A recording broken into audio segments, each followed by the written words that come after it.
हर रोज एक नई कहानी देखने के लिए चैनल को सब्सक्राइब करें और बेल आइकन दबाना ना भूलें। कशिश सर्दियों की तैयारियां कर रही थी। दरवाजे खिड़कियों के पर्दे अब मोटे कपड़े के लगा रही थी ताकि सर्दियों में ठंडी हवा घर में न आए। उसी समय ऑफिस से थका हारा हर्ष घर आता है और हॉल की खिड़की के पास खड़ी अपनी पत्नी से कहता है, अरे मेरी जान, तुम्हारा पति दरवाजे से घर में आता है, खिड़की से नहीं। वहाँ क्यों खड़ी हो? हर्ष की आवाज सुनकर कशिश मुड़कर देखती है और कहती है, अरे आ गए आप। मैं तो ये खिड़की दरवाजों के पर्दे बदल रही थी। पहले वाले पतले पर्दे थे, हवा सीधी अंदर आती थी। अब मोटे कपड़े वाले पर्दे लगाए हैं ताकि ठंडी हवा अंदर ना आए। सर्दी आ रही है ना? अरे हाँ, सर्दियाँ आ रही हैं, रोमांस का मौसम। सही है, कशिश के साथ थोड़ा क्वालिटी टाइम मिलेगा। सर्दियों में छुट्टी ले सकूं, इसीलिए तो पूरे साल कम छुट्टी करता हूँ। कहाँ खो गए? जाओ चेंज कर लो, मैं खाना बनाती हूँ। ठीक है जान। हर्ष जल्दी से फ्रेश होकर आता है और फिर उसके बाद दोनों पति पत्नी आराम से बैठकर खाना खाते हैं। समय गुजरता है, सर्दियों का मौसम आ जाता है जिसमें कशिश को आलस घेर लेता है और हर्ष को रोमांस। ऐसे ही एक शाम जैसे ही हर्ष कड़कती ठंड से घर आता है तो उसके सामने कशिश कंबल ओढ़े आती है और कहती है, अरे आ गए आप। चलो जल्दी से हाथ मुंह धो लो, मैं खाना लगाती हूँ, फिर आराम करेंगे। मुझसे इस ठंड में काम नहीं होता। कोई नहीं जान, मैं इस ठंडे माहौल को गर्म कर दूंगा, लेकिन पहले खाना खाते हैं। इतना कहकर हर्ष फ्रेश होने चला जाता है और कशिश उसकी बात सुनकर कहती है, हाँ हाँ, चलते फिरते हीटर है ना जो गर्म कर देंगे माहौल को। हद है, मैं तो जल्दी से खाना लगाऊं और फिर सोऊं। बहुत नींद आ रही है। हर्ष और कशिश खाना खाते हैं, जिसके बाद कमरे में जाकर वो बिस्तर लगाती है। कशिश के करीब आकर हर्ष कहता है, जान, आज ज्यादा ठंड है ना, तो आओ जरा करीब, मैं तुम्हारी ठंड दूर करूं। हर्ष देखो, ये ड्रामे मत करो। तुम कोई हीटर हो क्या? और मुझे आ रही है नींद। मैंने जल्दी काम इसलिए खत्म किया है ताकि सर्दी में देर तक सो पाऊं, और देर तक तभी सोऊंगी ना जब रात को जल्दी सोएंगे, तभी देर तक नींद मिलेगी ना मुझे। कशिश इतना कहकर हर्ष को खुद से दूर करके बिस्तर की दूसरी साइड जाकर सो जाती है और ये देखकर बेचारा हर्ष अपने रोमांस के कीड़े को खुद ही मार कर सो जाता है। सर्दियों के दिन वैसे भी छोटे और रातें लंबी हो जाती हैं, जिसके चलते छुट्टी वाले दिन शाम के 5 बजे जब कशिश सब्जियां लेने मार्केट गई थी तो हर्ष पीछे से घर खाली पाकर खुद से कहता है, कशिश मार्केट गई है, कुछ ऐसा करता हूँ जिससे उसका मूड अच्छा हो जाए। हर्ष पूरे घर में कैंडल्स लगा देता है और कुछ फूल मंगवाकर उनको हाथों में पकड़कर घर को कैंडल्स की रोशनी से जगमगा देता है और बोलता है, ये देखकर तो कशिश का मूड जरूर अच्छा होगा और आखिर हम अपने इस रोमांटिक पल को अच्छे से बिताएंगे। इन सर्दियों के मौसम में प्यार को ज्यादा ही उछल उछल के निकलता है। जल्दी से कशिश आ जाए। हर्ष दरवाजे पर आहट सुनकर हाथों में फूल लिए घुटनों के बल दरवाजे के आगे बैठ जाता है और जैसे ही दरवाजा खुलता है कशिश सामने से आती है और हर्ष को अपने घुटनों के बल बैठे देखती है। लेकिन उसके बाद उसकी नजर घर में जल रही मोमबत्तियों पर जाती है, जिसे देखकर वो चिल्लाती हुई कहती है, ये भगवान, क्या पति मिला है मुझे। सारी मोमबत्तियाँ फूंक दी। अरे पूरे मोहल्ले की लाइट आ रही है, हमारी भी आ रही होगी, तो ये मोमबत्तियाँ किस खुशी में जलाई हैं? दिमाग खराब है क्या आपका? अरे इसमें क्या दिमाग खराब? और मैंने तुमको सरप्राइज देने के लिए ये सब किया, लेकिन तुम। सर्दियों में इतनी लाइट जाती है, महीने भर की सारी मोमबत्तियाँ आज ही जला दी। लाइट चली गई ना तो अंधेरे में खाना खिलाऊंगी, खाना फिर भूतों के साथ बैठकर खाना।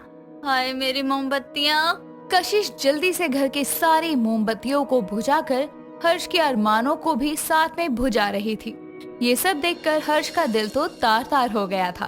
खैर, अब तक आधी सर्दियां निकल चुकी थी, लेकिन हर्ष अपनी पत्नी के साथ रोमांटिक समय नहीं बिता पाया था।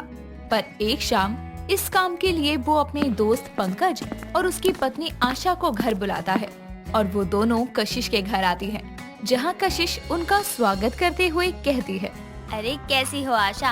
और पंकज भैया कैसे हो? बड़े समय बाद आए। भाभी, समय ही नहीं मिलता, हर्ष से भी कम ही बात हो पाती है। आज जल्दी आ गया था काम से, तो सोचा चलो आज शाम हम दोनों के साथ बिताई जाए। सही किया। और भाई, सर्दियाँ कैसी जा रही हैं? मस्त भाई। अरे भाई साहब, सर्दियों से याद आया, कशिश हम अगले हफ्ते मनाली जा रहे हैं। बहुत बर्फ होती है वहाँ, तुम और भाई साहब भी हमारे साथ चलो। अरे हम आशा, तुम्हें तो पता है इनको कहाँ ही छुट्टी मिलती है अपने काम से। सर्दियों में भी डेली काम पर जाते हैं। संडे छुट्टी होती है, उस दिन भी सोते रहेंगे। बताओ, बीवी के लिए तो समय ही नहीं है इनके पास। कशिश की बातें सुनकर पंकज और आशा हर्ष को घूरने लगती है, क्योंकि हर्ष ने उनको बताया था कि कशिश के पास समय नहीं है उसके लिए। लेकिन बेचारा हर्ष भी क्या करे, अब उसकी पत्नी उसके दोस्तों के आगे पलट गई तो। लेकिन हर्ष इस बात को संभालते हुए कहता है, ऐसा है तो चलो दिया टाइम, हम चलेंगे इनके साथ मनाली। आखिर सर्दियों के इस रोमांटिक मौसम में अपनी खूबसूरत सी बीवी का दिल थोड़ी तोड़ूंगा घर में रखकर। अभी ये बातें छोड़ो, पहले घर आए मेहमान को खाना पानी तो पूछना है कि नहीं।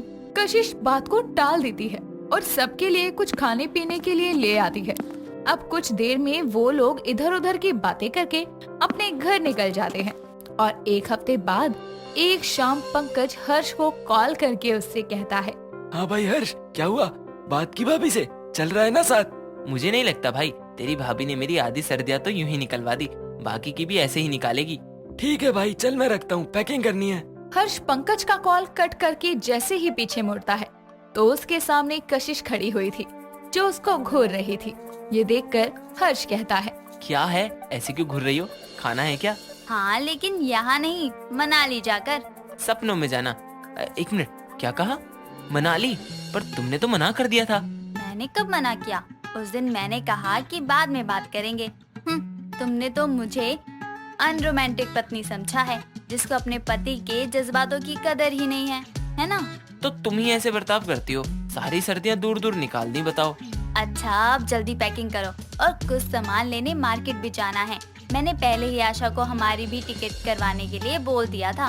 हर्ष ये सुनकर खुशी से नाचने लगता है कि अब उसकी सर्दियाँ उसकी पत्नी के साथ रोमांटिक बीतेगी। जिसके बाद वो जल्दी से कशिश के साथ मार्केट जाकर कुछ सर्दियों के मोटे कपड़े और जैकेट लाता है। जिसके बाद दोनों पैकिंग करते हैं। अगली सुबह दोनों आशा और पंकज के साथ मनाली के लिए निकल जाते हैं। वहाँ जाकर दोनों पति पत्नी बर्फ के बीचों बीच एक दूसरे पर बर्फ के गोले फेंकते हुए कहते हैं, कशिश, बच के दिखाओ इससे। देख लो हर्ष, अगर मेरे ऊपर बर्फ फेंकी तो घर जाकर बर्फ वाले पानी से बर्तन धुलवाऊंगी। कोई नहीं जान, धो दूंगा, लेकिन बर्फ तो फेंकूंगा। हर्ष और कशिश काफी देर तक बर्फ में खेलते हैं, आइस स्केटिंग भी करते हैं। शाम होने पर होटल रूम में जाते हैं, जहां हर्ष ने पहले से डेकोरेशन करवा रखी थी। रूम की डेकोरेशन देखकर कशिश हर्ष से कहती है, वाओ हर्ष, कितना प्यारा लग रहा है। लगेगा ही, मेरी खूबसूरत सी पत्नी के लिए जो ये सब किया गया है। अब ये सर्दियाँ मैं अपनी पत्नी के लिए सबसे यादगार सर्दियाँ बना दूंगा। इतना कहकर हर्ष कशिश के करीब आता है और दोनों पति पत्नी एक दूसरे के साथ कुछ प्यार भरे पल बिताते हैं। और आखिरकार ये सर्दियों का मौसम दोनों पति पत्नी को एक दूसरे के करीब ले आता है। दोस्तों, अगर आपको ये कहानी पसंद आई तो इसे लाइक करें, शेयर करें और कमेंट करके बताएं कि कहानी में आपको सबसे अच्छा क्या लगा।